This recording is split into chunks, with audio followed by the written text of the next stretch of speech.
ನನ್ನ ಮಗ ನಮ್ಗೇನ್ ದುಡ್ಡು ಕೊಡೋದ್ ಬೇಡ, ಅವ್ನು 50 ಕೋಟಿ ಕೊಟ್ರು ಬೇಡ, ನಮ್ ಭೂಮಿ ಅರ್ಧ ಎಕರೆ ಇರ್ಲಿ, ನಾವು ಜೀವನ ಮಾಡ್ತೀವಿ, ನಮ್ಮ ಮಕ್ಕಳು ಸಾಕ್ತಿವಿ, ನಮ್ಮ ಮಕ್ಕಳೆಲ್ಲ ಹೋಗಿ ದುಡ್ಕೊ ಬರ್ತಾವೆ, ಅವ್ರಿಗೂ ನಾವು ಇರೋದ್ ಮನೇಲಿ ಮಾಡ್ಕೊಂಡ್ಕೊಂಡು ಅವ್ರನ್ನ ಕಾಯ್ಕೊಂಡಿರ್ತೀವಿ.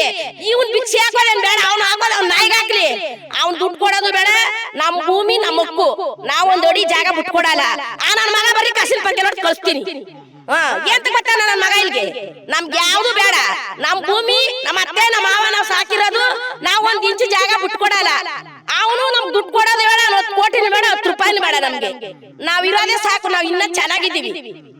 ನಾವು ನಮ್ ಭೂಮಿ ಕಿತ್ಕೊಂಡ ಅವನು ನಾವು ಒಟ್ಟರ್ಸೋದ್ ಬೇಡ, ಅವನು ನನ್ನ ಮಗ ತನಗಿರೋದು ಬೇಡ, ನಮ್ಮನ್ನ ಒಟ್ಟರ್ಸೋದು ಬೇಡ, ನಾವ್ ಭೂಮಿ ಕೊಡಲ್ಲ. 80% ಜನ ಒಪ್ಕೊಂಡ್ರೆ ಸುಳ್ಳು, ಎಲ್ಲ ಸುಳ್ಳೆ, ಸುಳ್ಳು. ನನ್ನ ಮಗ ಎಲ್ಲ ಎಣ್ಣೆ ಬಾಡು ಕೊಟ್ಟು ಕರ್ಕೊಂಡೋಗಿ 2,000 ಅಲ್ಲಿ, ನಾವ್ ನಿಜವಾದ ರೈತರು ಧರಣಿ ಮಾಡ್ತಿದ್ವು. ಅವ್ನು ಎಣ್ಣೆ ಬಾಡು ಕೊಟ್ಟು 7,000 ಅಲ್ಲಿ, ನಾವ್ ಯಾರಿಗೂ ಎಣ್ಣೆ ಬಾಡು ಕೊಡ್ಲಿಲ್ಲ, ನಾವು ರೈತರು ಒಗ್ಗಟ್ಟಾಗಿದ್ದೀವಿ. ಅವ್ನು ಯಾವ್ದಾರ ಒಂದು ಫಂಕ್ಷನ್ ಬೇಕಾದ್ರೆ 4 ಜನ ಅನ್ನ ಹಾಕ್ಬೇಕಾದ್ರೆ ಫೋನ್ ಪೇ ಮಾಡ್ತಾನೆ ಪಟ್ನ ತರ್ಸಕ್ಕೆ, ನಾವು 1,000 ಜನ ಬರ್ಲಿ ಮಾಡಾಕ್ತಿವಿ ಮನೇಲಿ, ರೈತರು ಬೆಳೆದಿರೋದ. 1,000 ಎಣ್ಣೆ ಬೇಕಾದ್ರೆ ಕುಡಿಲಿ ಇಳಿಸ್ತೀವಿ, ನನ್ನ ಮಗ ಕೊಡ್ತಾನೆ 1,000 ಎಣ್ಣೆ ಕುಡಿಯಕ್ಕೆ ಕೊಡ್ತಾನೆ. ನಿಜವಾದ ರೈತರು ಮಾತಾಡ್ಸಿಲ್ಲ, ಎಣ್ಣೆ ಬಾಡು ಕೊಟ್ಕೊಂಡು ಕರ್ಕೊಂಡೋಗಿದಾರನ್ನ ಟಿವಿ ಚಾನಲ್ ಹಾಕ್ತಾನೆ, ನಾವ್ ಅಲ್ಲಿ ಧರಣಿ ಮಾಡಿರೋನು ಹಾಕಲ್ಲ, ಎಲ್ಲ ಸುಳ್ಳು ಅಂತಾನೆ. ಒಂದು ವೇಳೆ ಬಿಡದಿ ಟೌನ್ಶಿಪ್ಗೆ ಸಂಬಂಧಪಟ್ಟಾಗ ಮಾತಾಡ್ತಾ ಇದ್ದೆ, ನಾನು ಒಂದು ಕ್ಲಾರಿಟಿಯನ್ನು ಕೊಡ್ತೀನಿ. ನಾನೀಗ ಬಂದಿದ್ದು 1-2 ಊರುಗಳಿಗೆ ಬಂದಿರ್ಬೋದು ಅಷ್ಟೇ. ಆ 1-2 ಊರುಗಳಲ್ಲೂ ನಾನು ಆರಂಭಿಕ ಹಂತದಲ್ಲಿ ಕೆಲವು ಮನೆಗಳ ಹತ್ರ ಮಾತ್ರ ಹೋಗಿರ್ಬೋದು. ನಾನು ಹಿಂಗೆ ಹೋದ್ರೆ ನಿಮಗೆ 100 ಅಲ್ಲ 1000 ರೈತರನ್ನು ಮಾತಾಡಿಸ್ಬೋದು, 1000 ರೈತರ ಅಭಿಪ್ರಾಯವನ್ನು ಕೇಳ್ಬೋದು. ಸಾಧ್ಯ ಆಗ್ತಿಲ್ಲ, ಎಷ್ಟು ಸಾಧ್ಯ ಆಗುತ್ತೆ ಅಷ್ಟು ಮಾತ್ರ ನಿಮಗೆ ತೋರಿಸ್ತಾ ಇದ್ದೇನೆ. ಯಾವ ಕಾರಣಕ್ಕಾಗಿ ಹೇಳ್ತಾ ಇದ್ದೇನೆ ಅಂದ್ರೆ, ಡಿ.ಕೆ. ಶಿವಕುಮಾರ್ ಹೇಳ್ತಾ ಇದ್ರಲ್ಲ, ರೈತರವ್ರದೇ 10-20 ಜನ ಅಂತೇಳಿ. ನಾನು ಬರ್ತಾ ಇದ್ದಾಗೆ ನನಗೆ ರೈತರ ಸಾಲು ಸಿಗ್ತಾ ಇದೆ. ಬರುವಂತ ಬಹುತೇಕ ರೈತರು ಇದಕ್ಕೆ ವಿರೋಧವನ್ನು ವ್ಯಕ್ತಪಡಿಸ್ತಾ ಇದ್ದಾರೆ. ಇನ್ನು 80% ಯಾರು ಒಪ್ಕೊಂಡ್ರು ಗೊತ್ತಿಲ್ಲ. ಇನ್ನೊಬ್ರು ರೈತ ಮಹಿಳೆ ಇದ್ದವ್ರನ್ನ ಮಾತಾಡ್ಸೋಣ. ಅಮ್ಮ, ಏನಂತೀರಿ? ನಿಮಗೆ ಪರಿಹಾರ ಕೊಡ್ತೀವಿ, ದುಡ್ಡು ಕೊಡ್ತೀವಿ, ಭೂಮಿ ಕೊಡಿ ಅಂತ ಹಠಕ್ಕೆ ಬಿದ್ದಿದ್ದಾರೆ. ಅವ್ನ್ ಪರಿಹಾರ ಕೊಡೋದು ಬೇಡ, ನಾವ್ ಅವ್ನ್ ಭೂಮಿ ಕೊಡೋದು ಬೇಡ, ಅವ್ನ್ ನಮ್ ಭೂಮಿ ಕಿತ್ಕೊಂಡು ಅವ್ನ್ ಗ್ರೇಟರ್ ಬೆಂಗಳೂರು ಮಾಡಿ ಅವ್ನ್ ನಮ್ಮನ್ನ ಅಟ್ರಸೋದ್ ಬೇಡ. ನಾವ್ ತಣಗಿದೀವಿ ರೈತರು, ಅವನ ಎಲ್ಲರ ಕೈಲಿ ಉಗಿಸ್ಕೊತಾನೆ, ಪರ್ಕೆಲ್ ತಿಂತಾನೆ. ನಾವು ರೈತರಿಗೆ ಅನ್ನ ಹಾಕೊಂಡು ನಾವು ರೈತರು ಇನ್ನ ಚೆನ್ನಾಗೇ ಇದ್ದೀವಿ. ನಮ್ಗೇನ್ ಅವನು ನಮ್ ಭೂಮಿ ಕಿತ್ಕೊಂಡು ಅವ್ನ್ ನಮ್ಗೆ ದುಡ್ಡು ಹಾಕೋದ್ ಬೇಡ. ನಮ್ಗೆ ನಮ್ ಭೂಮಿ ನಾವು ಜೀವನ ಮಾಡ್ಕೊಂಡು ನಮ್ಮ ಅತ್ತೆ ನಮ್ಮ ಮಾವ ಮುತ್ತಾತರು ಮಾಡಿರೋದೆಲ್ಲ ನಾವು ಓದಿಸಿ ನಮ್ಮ ಮಕ್ಕಳಿಗೆ ರೇಷ್ಮೆ ಬೆಳೆದಿ ಹುಳ ಬೆಳಗಿ ನನ್ನ ಮಗನ್ ನಾನು ಇಂಜಿನಿಯರ್ ಮಾಡಿಸಿದ್ವಿ. ನನ್ನ ಮಗಳಿಗೆ ಇದು ಬಸ್ಸಿನ ಕಂಡಕ್ಟರ್ ಕೆಲಸ ಬಂದಿತ್ತು ನೋಡಿ. ಇದನ್ನ ಬೆಳೆದಿ ಹುಲ್ ಬೆಳೆದಿ ದನ ನಾವು ಒಂದು ಕೊಂಬ್ರಿ ಮಾರ್ಕೊಂಡ್ರೆ 5,000 10,000 ಬರ್ತದೆ. ಕಾಯಿ ಬೆಳೆದ್ರೆ 5,000 10,000 ಬರ್ತದೆ ಒಂದ್ ತಿಂಗಳಿಗೆ. ನನ್ನ ಮಗ ನಮ್ಗೇನ್ ದುಡ್ಡು ಕೊಡೋದ್ ಬೇಡ, ಅವ್ನು 50 ಕೋಟಿ ಕೊಟ್ರು ಬೇಡ, ನಮ್ ಭೂಮಿ ಅರ್ಧ ಎಕರೆ ಇರ್ಲಿ, ನಾವು ಜೀವನ ಮಾಡ್ತೀವಿ, ನಮ್ಮ ಮಕ್ಕಳು ಸಾಕ್ತಿವಿ, ನಮ್ಮ ಮಕ್ಕಳೆಲ್ಲ ಹೋಗಿ ದುಡ್ಕೊ ಬರ್ತಾವೆ, ಅವ್ರಿಗೂ ನಾವು ಇರೋದ್ ಮನೇಲಿ ಮಾಡ್ಕೊಂಡ್ಕೊಂಡು ಅವ್ರನ್ನ ಕಾಯ್ಕೊಂಡಿರ್ತೀವಿ. ಇವನ್ ಭಿಕ್ಷೆ ಹಾಕೋದೇನ್ ಬೇಡ, ಅವ್ನು ಹಾಕೋದ್ ಅವ್ನ ನಾಯಿಗೆ ಹಾಕ್ಲಿ, ಅವ್ನ್ ದುಡ್ಡು ಕೊಡೋದು ಬೇಡ, ನಮ್ ಭೂಮಿ ನಮ್ಮ ಹಕ್ಕು, ನಾವ್ ಒಂದ್ ಅಡಿ ಜಾಗ ಬಿಟ್ಕೊಡಲ್ಲ. ನನ್ನ ಮಗ ಬರೀ ಕಸಿನ ಬಗ್ಗೆ ನೋಡಿ ಕಳಿಸ್ತೀನಿ. ಎಂತ ಗೊತ್ತಾನ ನನ್ನ ಮಗ ಇಲ್ಗೆ, ನಮ್ಗೆ ಯಾವ್ದು ಬೇಡ, ನಮ್ ಭೂಮಿ ನಮ್ಮ ಅತ್ತೆ ನಮ್ಮ ಮಾವ ನಾವ್ ಸಾಕಿರೋದು, ನಾವ್ ಒಂದ್ ಇಂಚು ಜಾಗ ಬಿಟ್ಕೊಡಲ್ಲ. ಅವನು ನಮ್ಗೆ ದುಡ್ಡು ಕೊಡೋದು ಬೇಡ, 10 ಕೋಟಿನೂ ಬೇಡ, 10 ರೂಪಾಯಿನೂ ಬೇಡ, ನಮ್ಗೆ ನಾವ್ ಇರೋದೇ ಸಾಕು, ನಾವ್ ಇನ್ನ ಚೆನ್ನಾಗಿದ್ದೀವಿ. ನಾವು ನಮ್ ಭೂಮಿ ಕಿತ್ಕೊಂಡ ಅವನು ನಾವು ಒಟ್ಟರ್ಸೋದ್ ಬೇಡ, ಅವನು ನನ್ನ ಮಗ ತನಗಿರೋದು ಬೇಡ, ನಮ್ಮನ್ನ ಒಟ್ಟರ್ಸೋದು ಬೇಡ, ನಾವ್ ಭೂಮಿ ಕೊಡಲ್ಲ. ಈಗ 80% ಜನ ಒಪ್ಕೊಂಡ್ರೆ ಸುಳ್ಳು, ಎಲ್ಲ ಸುಳ್ಳೆ, ಸುಳ್ಳು. ನನ್ನ ಮಗ ಎಲ್ಲ ಎಣ್ಣೆ ಬಾಡು ಕೊಟ್ಟು ಕರ್ಕೊಂಡೋಗಿ 2,000 ಅಲ್ಲಿ, ನಾವ್ ನಿಜವಾದ ರೈತರು ಧರಣಿ ಮಾಡ್ತಿದ್ವು. ಅವ್ನು ಎಣ್ಣೆ ಬಾಡು ಕೊಟ್ಟು 7,000 ಅಲ್ಲಿ, ನಾವ್ ಯಾರಿಗೂ ಎಣ್ಣೆ ಬಾಡು ಕೊಡ್ಲಿಲ್ಲ, ನಾವು ರೈತರು ಒಗ್ಗಟ್ಟಾಗಿದ್ದೀವಿ. ಅವ್ನು ಯಾವ್ದಾರ ಒಂದು ಫಂಕ್ಷನ್ ಬೇಕಾದ್ರೆ 4 ಜನಕ್ಕೆ ಅನ್ನ ಹಾಕ್ಬೇಕಾದ್ರೆ ಫೋನ್ ಪೇ ಮಾಡ್ತಾನೆ ಪಟ್ನ ತರ್ಸಕ್ಕೆ, ನಾವ್ 1,000 ಜನ ಬರ್ಲಿ ಮಾಡಾಕ್ತಿವಿ ಮನೇಲಿ, ರೈತರು ಬೆಳೆದಿರೋದ. 1,000 ಎಣ್ಣೆ ಬೇಕಾದ್ರೆ ಕುಡಿಲಿ ಇಳಿಸ್ತೀವಿ, ನನ್ನ ಮಗ ಕೊಡ್ತಾನೆ 1,000 ಎಣ್ಣೆ ಕುಡಿಯಕ್ಕೆ ಕೊಡ್ತಾನೆ. ನಿಜವಾದ ರೈತರು ಮಾತಾಡ್ಸಿಲ್ಲ, ಎಣ್ಣೆ ಬಾಡು ಕೊಟ್ಕೊಂಡು ಕರ್ಕೊಂಡೋಗಿದಾರನ್ನ ಟಿವಿ ಚಾನಲ್ ಹಾಕ್ತಾನೆ, ನಾವ್ ಅಲ್ಲಿ ಧರಣಿ ಮಾಡಿರೋನು ಹಾಕಲ್ಲ, ಎಲ್ಲ ಸುಳ್ಳು ಅಂತಾನೆ. ಏನ್ ಹೇಳ್ತೀರಿ ಸರ್ ನೀವು? ಸರ್, ನಮ್ಗೆ ಏನು ಇದು, ನಾವು 1 ಅಕ್ಷರ ಓದಿಲ್ಲ, ನಾವು ಇವತ್ತು 100 ಮೊಟ್ಟೆ ಮಾಡಿಕೊಂಡು 1 ಲಕ್ಷ ರೂಪಾಯಿ ಸಂಪಾದನೆ ಮಾಡ್ತೀವಿ. ನಮ್ದು ಯಾವುದೇ ಕಾರಣಕ್ಕೂ ಅಕ್ವರೇಷನ್ ಬೇಡ, 4 ಕಸ್ಗಳು ಮಾಡಿಕೊಂಡಿದೀವಿ, ಅದೇ ಸಾಕು ನಮ್ಗೆ ಜೀವನ. ದಯವಿಟ್ಟು ಈ ಕೆಲಸ ಈ ಅಕ್ವರೇಷನ್ನ ಕೈ ಬಿಟ್ಬಿಟ್ಟು ನಿಮ್ಮ ಮಕ್ಳು ಮರಿ ಒಳ್ಳೇದಾಗ್ಲಿ, ಇದಕ್ಕೆ ಲಾಸ್ಟ್ ಮಾಡಿ ಅಷ್ಟೇ ನಾವು ಹೇಳೋದು. ನೀವು ಈಗ ಭೂಮಿ ಕೊಡಕ್ ರೆಡಿ ಇಲ್ಲ? ಭೂಮಿ ಕೊಡಕ್ಕೆ ಯಾವುದೇ ಕಾರಣಕ್ಕೂ ರೆಡಿ ಇಲ್ಲ ಸರ್. ನಾವು ನಮ್ಮ ತಂದೆಯರು ನಮ್ಗೆ ಕೊಟ್ಟಿದ್ದಾರೆ, ನಾವು ನಮ್ಮ ಮಕ್ಳು ಕೊಡ್ಬೇಕು, ಅವ್ರ ಮಕ್ಳು ಕೊಡ್ಬೇಕು. ಯಾವುದೇ ಕಾರಣಕ್ಕೂ ನಾವು ಭೂಮಿ ಬಿಟ್ಕೊಡಕ್ಕೆ ತಯಾರಿಲ್ಲ. ಇಷ್ಟು ಮಾತ್ರ ಹೇಳಿ ಮಾತು ಮುಗಿಸ್ತೀವಿ. ಓಕೆ, ಏನಂತೀರಿ ಸರ್ ನೀವು? ಸರ್ ಏನಂತೀರಿ? ಡಿ ಕೆ ಶಿವಕುಮಾರ್ ಅವ್ರು ಹೇಳ್ತಿದ್ದಾರೆ ಹಠಕ್ ಬಿದ್ದಿದ್ದಾರೆ ಭೂಮಿ ಬೇಕು ಅಂತ. ನಾವೇನು ಅವ್ರಿಗೆ ಕೇಳಿಲ್ವ ಸರ್, ಕೊಡ್ತೀವಿ ಅಂತ ನಾವೇನು ಹೋಗಿಲ್ಲ. ನಾವು ಅವ್ರ ಹತ್ರ ನಾವು ಬಂದು ಯಾವತ್ತೂ ನಮ್ಗೇನು ಕೊಡಿ ನಾವು ಮಾಡ್ತೀವಿ ಅಂತ ನಾವೇನು ಅವತ್ತನ್ನ ಹೇಳಿದ್ರೆ ಅವ್ರು ಬಂದು ಅಡ್ಡಕ್ಕೆ ಬುದ್ಧಿ ಕೇಳ್ಬೋಯ್ತು. ನಮ್ಮ ರೈತರುಗಳು ಯಾರನ್ನು ಅವ್ರನ್ನ ಇವಾಗ ನಮ್ಮ ರೈತರುಗಳು ಕೊಡಲ್ಲ ಅಂತಂದ್ರೆ ಅವ್ರು ಯಾಕೆ ಅಷ್ಟೊಂದು ಆಟ ಮಾಡಬೇಕು? ನಾವು ರೈತರುಗಳು ಕೊಡಲ್ಲ ಅಂತ ಹೇಳ್ತಾ ಇದೀವಿ, ಅವ್ರು ಯಾಕೆ ಆಟ ಮಾಡಬೇಕು? ನಮ್ಮ ಜಮೀನ್ಗೆ ಅವರೇ ಆಟ ಮಾಡೋಕ್ಕೆ, ರೈತ ಆಟ ಮಾಡಬೇಕು, ಅವ್ರೇನು ಆಟ ಮಾಡೋ ಅಂಥದ್ದೇನಿಲ್ಲ ಅದರಲ್ಲಿ. ನೀವು ಯಾವ ಕಾರಣ ಕೊಡಲ್ಲ ಹಾಗಾದ್ರೆ? ನಾವು ಕೊಡಲ್ಲ, ಯಾಕೆ ಕೊಡಬೇಕು? ನಾವೇನು ಕೊಡ್ತೀವಿ ಅಂತ ಹೇಳಿದ್ರೆ ಇಲ್ಲ, ನಮ್ಗೆ ಅಕಸ್ಮಾತ್ ಯಾರು ಕೊಡ್ತಾರೆ ಅಂತಂದ್ರೆ ಅವ್ರು ಯಾರ ಗೇದಿ ತಿನ್ನಕ್ಕಾಗದಿರೋ ಅಂತೇಳಿ ನಾವು ಕೊಡ್ತೀವಿ ಅಂತ ಹೋಯ್ತಾರೆ. ನಾವು ಗೇದಿ ಅದ್ರಲ್ಲಿ ಜೀವನ ಮಾಡ್ತಾ ಇದೀವಿ, ನಾವು ಭೂಮಿಯಲ್ಲಿ ಗೇದಿ ಜೀವನ ಮಾಡ್ತೀವಿ, ನಾವೇ ಕೊಡಬೇಕು? ಕೊಡೋ ಅಂಥದ್ದು ಏನಾಯ್ತು ನಮಗೆ? ನಿಮ್ಮ ಮಣ್ಣು ನೋಡಿದ್ರೆ ನಾನು ಎಲ್ಲ ಕಡೆ ಚೆಕ್ ಮಾಡಿ ಇಷ್ಟು ಚೆನ್ನಾಗಿದೆ, ಬಂಜರು ಭೂಮಿ, ಕೃಷಿಗೆ ಯೋಗ್ಯವಲ್ಲದ ಭೂಮಿ, ಏನು ಬೆಳೆಯಕ್ಕಾಗಲ್ಲ ಅದರಲ್ಲಿ. ಸರ್ ಅವ್ರು ಇನ್ನೇನು ಬೇರೆ ಏನು ಹೇಳಕ್ಕಾಗಲ್ಲ, ಅದು ಹೇಳ್ಬೋದು ಅಷ್ಟೇ. ಏನು ಹೇಳ್ತಾರೆ ಇವಾಗ ಅವ್ರು ಬಂದು ಪರಿಶೀಲನೆ ಮಾಡಲಿ ಬಿಡಿ. ಇವಾಗ ಬಂಜರು ಭೂಮಿ ಅಂತ ಹೇಳ್ತಾರಲ್ವಾ, ಇವಾಗ ನಾವೆಲ್ಲ ಕೂತ್ಕೊಂಡು ಹೇಳೋ ಅಂಥದ್ದಲ್ಲ, ಅದು ಒಬ್ಬರಲ್ಲಿ ಬಂದು ಭೂಮಿ ತುಳಿಲಿ ಅವರು. ಇವಾಗ ನಾವು ಅವರು ಇವರು ಪಕ್ಷಪಾತ ಮಾಡೋದು ಏನು ಬೇಕಾಗಿಲ್ಲ ಅದರಲ್ಲಿ. ಇವಾಗ ಅವರು ಬರಲಿ, ನಾವು ರೈತರುಗಳು ಬರ್ತೀವಿ, ಜಮೀನು ತುಳಿಲಿ, ನೋಡಲಿ ಏನು ಬೆಳೆ ಐತೆ ಏನು ಬೆಳೆ ಇಲ್ಲ, ಬಂಜರು ಭೂಮಿನ ಇದು ಏನ್ ಬೆಳೆಯಕ್ ಆಯ್ತದ ಆಗಲ್ಲ ಅಂತ ಬಂದು ಪರಿಶೀಲನೆ ಮಾಡ್ಲಿ ಬಿಡಿ. ವಿಶೇಷವಾಗಿ ಹೇಳ್ಬೋದು ಡಿ ಕೆ ಶಿವಕುಮಾರ್ ಬರ್ಬೇಕು, ಒಮ್ಮೆ ಬರ್ಲಿ ಬಿಡಿ, ಡಿ ಕೆ ಶಿವಕುಮಾರ್ ಬರ್ಲಿ ಬಿಡಿ. ಇವತ್ತು ಡಿ ಕೆ ಶಿವಕುಮಾರ್ ಆ ಲೆವೆಲ್ಗೆ ಹೋಗ್ಬೇಕಾದ್ರೆ ನಾವೆಲ್ಲ ರೈತರುಗಳು ಓಟ್ ಹಾಕಿತ್ತಾನೆ ನಾವು ಮಾಡುದು ಅವ್ರನ್ನ. ಇವಾಗ ಅವತ್ತು ಆ ಸ್ಟೇಜ್ಗೆ ಹೋಗಿ ಕೂತ್ಕೋಬೇಕು, ರೈತರುಗಳಿಲ್ಲ ಅಂತ ಏನ್ ಮಾಡ್ತೀರ ಅವರು? ರೈತರುಗಳು ಇದ್ದೇನೆ ತಾನೆ ಅವ್ರು ಹೋಗಿರೋದು. ಅವಾಗ ನಾವೇನ ಮಾಡ್ಬೇಕು, ಅಕಸ್ಮಾತ್ ಅವ್ರಿಗೇನೋ ಓಟ್ ಗೆಲ್ಲಬೇಕಾದ್ರೆ ಓಟ್ ಬೇಕಾದಾಗ ಏನ್ ಮಾಡ್ತಾರೆ, ನಮ್ಗೆ ರೈತರಿಗೆ ಏನ್ ಹೆಲ್ಪ್ ಮಾಡ್ತೀವಿ, ನಾವು ರೈತರಿಗೆ ಆ ತರ ಮಾಡ್ತೀವಿ ಈ ತರ ಮಾಡ್ತೀವಿ ಅಂದ್ಬಿಟ್ಟು ಓಟ್ ಹಾಕ್ಸ್ಕೋತಾರೆ. ಓಟ್ ಹಾಕ್ಸ್ಕೊಂಡು ಇವತ್ತು ನಮ್ಮ ರೈತರನ್ನ ಹಾಳು ಮಾಡ್ತಾರಲ್ಲ ಅವರು. ರೈತರಿಗೆ ಏನು ಒಳ್ಳೇದು ಮಾಡಿದಾರೆ? ರೈತರಿಗೆ ಏನ್ ಮಾಡ್ತಾ ಇದಾರೆ ಓಲಿ? ಅವ್ರೇನು ಡೆವಲಪ್ ಮಾಡೋಂಥ ಅವಶ್ಯಕತೆ ಏನಿಲ್ಲ, ನಮ್ಗೇನಿಲ್ಲ. ನಮ್ಮ ಭೂಮಿ ನಮಗೆ ಬಿಟ್ರೆ ಅದೇ ಆಟೋಮೆಟಿಕ್ ಆಗಿ ಬೇರೆ 6 ತಿಂಗಳೊಳಗೆ ಡೆವಲಪ್ ಆಗುತ್ತೆ. ಅವ್ರು ಡೆವಲಪ್ ನಮ್ಗೆ ಕೊಡ್ಬೇಕಾದ ಅವಶ್ಯಕತೆ ಏನಿಲ್ಲ. ನಮ್ಗೇನು ಡೆವಲಪ್ ಮಾಡಿ ಕೊಡಿದ್ ನಾವೇನೋ ಹೋಗಿ ಕೇಳಿದ್ವಿ ಅವ್ರನ್ನ. ಏನು ಅವ್ರು ಡೆವಲಪ್ ಆಗಿರೋಂಥ ಜಾಗನ ಡೆವಲಪ್ ಮಾಡಿ ಕೊಡುವಂತ ಇದೇನದು ಅವ್ರಿಗೆ? ಒಟ್ನಲ್ಲಿ ಬದುಕು ಕಿತ್ಕೋಬೇಡಿ ಅಂತಿದ್ದೀರಿ. ಹೌದು. ಇವಾಗ ಏನು ಮಾಡ್ತಾರೆ ಅಂದರೆ, ಇವಾಗ 10 ಗುಂಟೆನ 20 ಗುಂಟೆನ ಮಾಡಿಕೊಂಡು ಜೀವನ ಮಾಡ್ತಾ ಇದ್ದೀವಿ. ಇವಾಗ ಅಕಸ್ಮಾತ್ ನೀನು 5 ಲಕ್ಷ 10 ಲಕ್ಷನ ಕೊಟ್ಬಿಟ್ಟು ಇವಾಗ 5 ವರ್ಷಕ್ಕೆ 10 ವರ್ಷಕ್ಕೆ ಕೊಟ್ಟಿರ್ತೀಯ, ಅಷ್ಟಕ್ಕೆ ಅವರು ದುಡ್ಡು ತಿನ್ನಲ್ಲ, ಅದಕ್ಕೆ ಜಮೀನು ಹೋಯ್ತದೆ, ಮಕ್ಳನ್ನೆಲ್ಲ ಬೀದಿ ಪಾಲಾಗಬೇಕು. ಅಂದರೆ ಅವ್ರೇನು ಮಾಡ್ತಾವ್ರೆ ಅಂತಂದರೆ ರೈತರು ಇರಬಾರ್ದು, ಎಲ್ಲ ವಿದೇಶದವರು ಅವರವರು ಬಂದು ತಂದು ಗುಡ್ಡೆ ಹಾಕಬೇಕು, ಅವ್ರು ಇರ್ಬೇಕು, ರೈತರು ಇರಬಾರ್ದು ಅಷ್ಟೇ. ಅವ್ರಿಗೆ ರೈತರು ಯಾವುದೇ ಕಾರಣಕ್ಕೂ ರೈತರಲ್ಲೂ ಇರಬಾರ್ದು. ಅವ್ರಿಗೆ ಅವರು ಅವ್ರ ಮನೆತನ ಹೋಗಿ ಅವ್ರು ಬೆಳೆಯೋದನ್ನ ನೋಡ್ತಾರೆ ಹೊರ್ತು, ಅಕಸ್ಮಾತ್ ವಿದೇಶಿಗಳು ಅವ್ರು ಇವ್ನ ತಂದು ಗುಡ್ಡೆ ಹಾಕೋತಾರೆ ಹೊರ್ತು ನಮ್ಮ ರೈತರಿಗೆ ಹೆಲ್ಪ್ ಮಾಡೋನು ಯಾವನೂ ಇಲ್ಲ. ಆ ಕಡೆಯಿಂದ ಈ ಕಡೆಯಿಂದ ತಂದ್ಬಿಟ್ಟು ರೈತರೆಲ್ಲ ಅಂದ್ಬಿಟ್ಟು 6 ತಿಂಗಳು ಮಕ್ಳನ್ನ ಮನ್ಗಿರ ಮುದ್ಕಿರ್ನು ಬಿಡಲ್ಲ ರೇಸ್ತಾರೆ. ಇನ್ ಯಾ ಕಡೆಯಿಂದ ತುಂಬ್ಕ ಬಂದಿತ್ತು ಕೂಡಾಕಕ್ ರೈತರನ್ನೆಲ್ಲ ಇಟ್ಬಿಟ್ಟು ಇವ್ ಹಿಂಗ್ ಮಾಡ್ತಾವ ನಿನ್ ಮಕ ಮುಚ್ಚ. 1 ವರ್ಷ 2 ವರ್ಷದ ಮಕ್ಳನ್ ಬಿಡಲ್ಲ, ತೊಟ್ಲೆ ಮನ್ಗಿಸ್ಬಿಟ್ಟು ಹೋಗಿರೋ ಮಕ್ಳನ್ ಬಿಡಲ್ಲ, ಸಾಯಿಸ್ತಾರೆ ಬಂದಿ ಯಾವ್ಯಾವ ಕಡೆ ತಂದ್ಬಿಟ್ಟು. ಇವ್ರು ನಾರ್ತ್ ಉತ್ತರ ಭಾರತವರೆಲ್ಲ ಬರ್ತಾರೆ ಅಂತ ನಮ್ ಕರ್ನಾಟಕದವ್ರನ್ನ ಬಿಡಲ್ಲ, ಇಲ್ಲೆಲ್ಲ ಸುತ್ತಮುತ್ತ ತುಂಬಿಟ್ಟು. ಇವಾಗ ವಯಸ್ಸಾಗಿರೋ ಮುದ್ಕಿರು ಊಟ ಹಾಕ್ಬಿಟ್ಟು ಮನ್ಗಿಸ್ಬಿಟ್ಟು ಹೋಗಿರೋ ಅಂತ ಬರ್ಗ್ಯಾಗ ನನ್ ಮಕ್ಳನ್ ತಂದ್ಬಿಟ್ಟು ಅವ್ರು ಇಲ್ಲಿ ಸಾಯಿಸ್ಬಿಟ್ಟು ಹೋಯ್ತಾವ್ರೆ. ಅಂತವ್ರನ್ನ ತಂದು ಕೂಡ ಹಾಕಕ್ಕೆ ಇಲ್ಲಿ ಇವನು ಎಲ್ಲ ಬ್ರೇಟರ್ ಇದ್ ಮಾಡ್ತಾ ಇರೋದು ಅವ್ನ ಬೆಂಕಿಕ. ಕ್ಯಾನ್ಸರ್ ಬಂದ್ಬಿಡ್ತದೆ ಇಲ್ಲಿ ತರಕಾರಿ ತಿಂದ್ರೆ. ಇದು ನೀರ್ ಕುಡ್ರೆ ಈ ರಾಜಣ್ಣ ಒಂದ್ ತರಕಾರಿನೂ ತಿನ್ನಲ್ಲ, ಸೊಪ್ಪು ತಿನ್ನಲ್ಲ, ನೀರು ಕುಡಿಯಲ್ಲ, ಹಸ್ಕೊಳ್ ಗಂಧ ಹಿಡ್ಕೊ ಕುಡಿತಾರ ಅವ್ರು.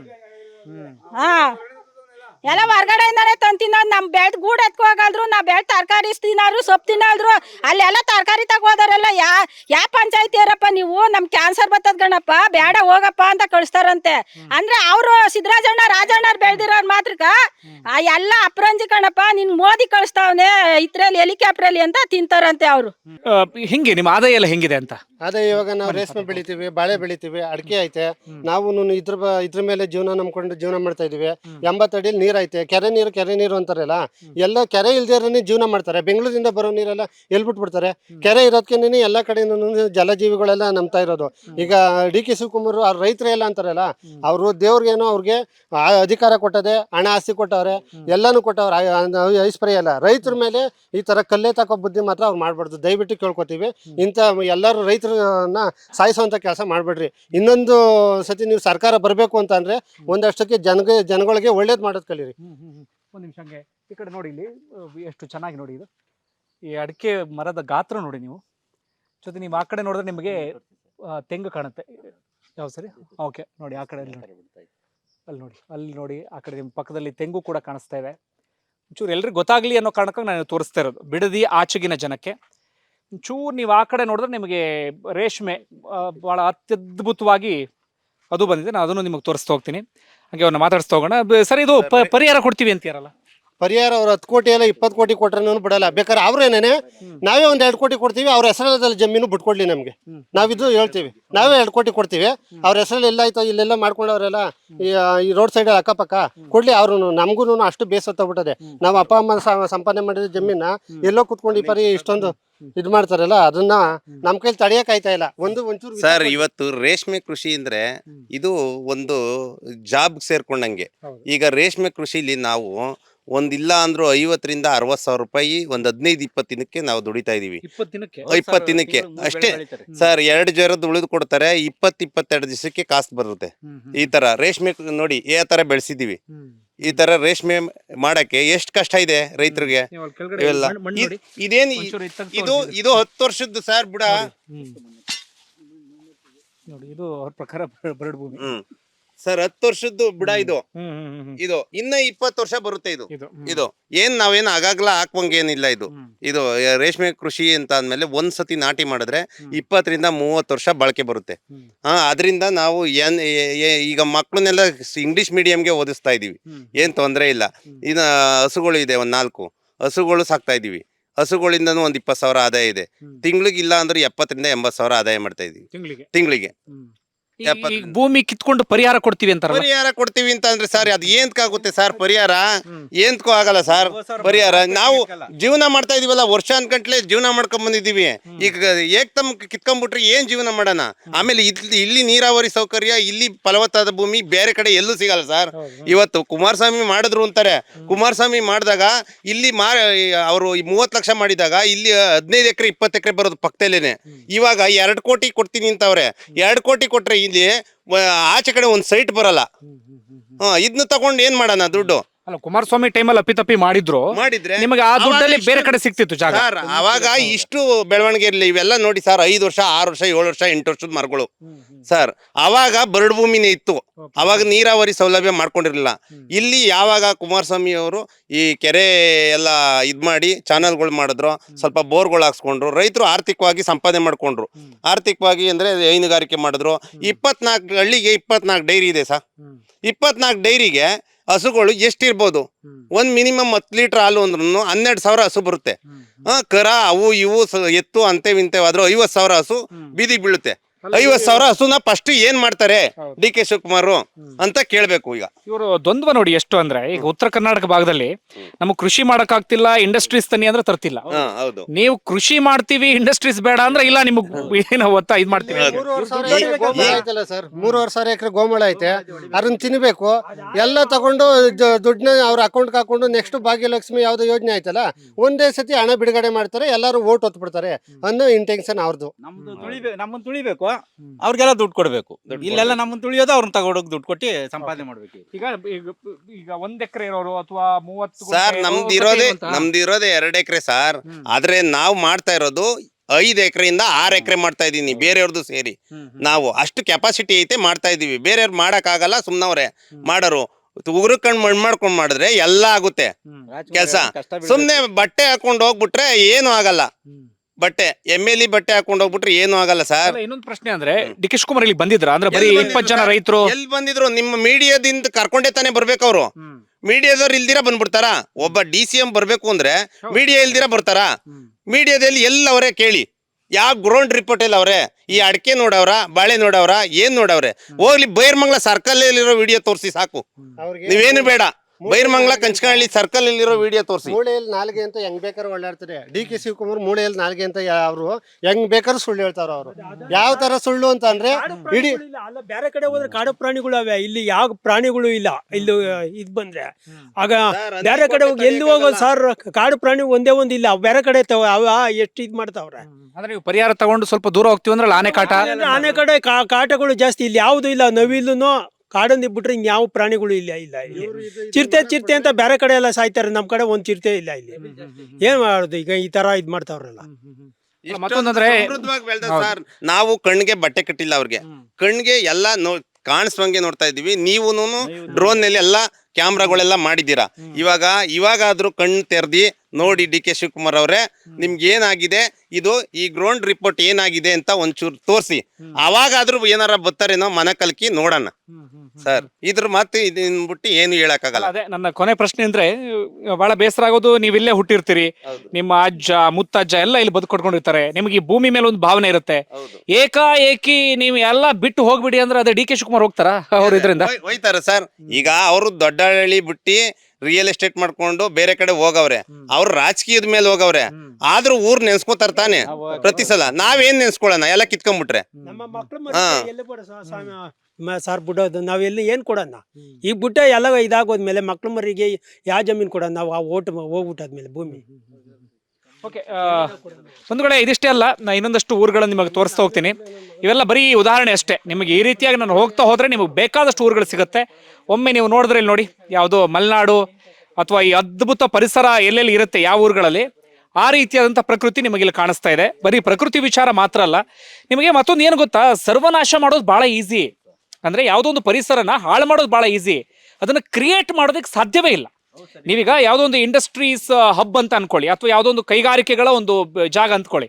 ನೀವು ಕೈಗಾರಿಕೆಗಳನ್ನ ಮತ್ತೊಮ್ಮೆ ಕ್ರಿಯೇಟ್ ಮಾಡ್ಬೋದು. ಆ ಕೈಗಾರಿಕಾ ಹಬ್ಬನ್ನ ಮತ್ತೊಮ್ಮೆ ಸೃಷ್ಟಿ ಮಾಡೋಕೆ ಸಾಧ್ಯ ಇದೆ. ಅದರ ಪ್ರಕೃತಿ ಇದೆಯಲ್ಲ, ಅದು ಮನುಷ್ಯನ ಕೈಯಲ್ಲಿ ಇರಲ್ಲ. ಈಗ ಇಷ್ಟು ಅತ್ಯದ್ಭುತವಾಗಿ ನಳನಳಿಸ್ತಾ ಇರುವಂತ ಪ್ರಕೃತಿ ಇದೆಯಲ್ಲ, ಈ ಪ್ರಕೃತಿ ನೀವು ಒಮ್ಮೆ ಸರ್ವನಾಶ ಮಾಡಿದ್ರಿ ಅಂತಾದ್ರೆ, ನೀವು ಕೋಟಿ ಕೋಟಿ ಹಣ ಸುರಿದ್ರು ಈ ಪ್ರಕೃತಿಯನ್ನ ಮತ್ತೊಮ್ಮೆ ರೀಕ್ರಿಯೇಟ್ ಮಾಡಕ್ ಸಾಧ್ಯ ಆಗಲ್ಲ. ಆ ಕಾರಣಕ್ಕಾಗಿ ಹೇಳೋದು, ನಾಶ ಮಾಡೋಕ್ಕೂ ಮುನ್ನ ನಾವು 100 ಬಾರಿ ಯೋಚನೆ ಮಾಡಬೇಕು. ಸರ್ವನಾಶ ಮಾಡಿದ್ರೆ ಮತ್ತೊಮ್ಮೆ ಸೃಷ್ಟಿ ಮಾಡೋಕ್ಕಾಗಲ್ಲ. ಡಿ ಕೆ ಶಿವಕುಮಾರ್ ಇದನ್ನೇ ಅರ್ಥ ಮಾಡ್ಕೊಳ್ಬೇಕು. ಇದು ಪ್ರಮುಖವಾಗಿ ವಿಶೇಷವಾಗಿ ನಾನು ಡಿ ಕೆ ಶಿವಕುಮಾರ್ ಅವರಿಗೆ ಈ ವಿಡಿಯೋವನ್ನ ಡೆಡಿಕೇಟ್ ಮಾಡ್ತಾ ಇದ್ದೀನಿ. ದಯವಿಟ್ಟು ನೋಡಿ, ಸಾಧ್ಯ ಆದರೆ ವಿಡಿಯೋ ನೋಡಿ ಅದಾದ ಬಳಿಕ ನೀವು ಡಿಸಿಷನ್ ತೆಗೆದುಕೊಳ್ಳಿ. ಒಮ್ಮೆ ಸ್ಪಾಟಿಗೆ ಬನ್ನಿ. ನೀವು ಬರೋಕ್ಕೆ ಸಾಧ್ಯ ಆಗದೇ ಇದ್ದರೂ ಕೂಡ ನಿಮ್ಮ ಅಧಿಕಾರಿಗಳನ್ನ ಸ್ಪಾಟಿಗೆ ಕಳಿಸಿ, ಅವರಿಂದ ಒಂದು ರಿಪೋರ್ಟ್ ತೆಗೆದುಕೊಳ್ಳಿ. ಆ ನಂತರ ನೀವೇನು ನಿರ್ಧಾರ ತೆಗೆದುಕೊಳ್ತೀರಾ ಆ ನಿರ್ಧಾರವನ್ನು ತೆಗೆದುಕೊಳ್ಳಿ. ನಾನು ಇನ್ನೊಂದಷ್ಟು ಊರುಗಳನ್ನು ತೋರಿಸ್ತಾ ಹೋಗ್ತೀನಿ, ಬನ್ನಿ.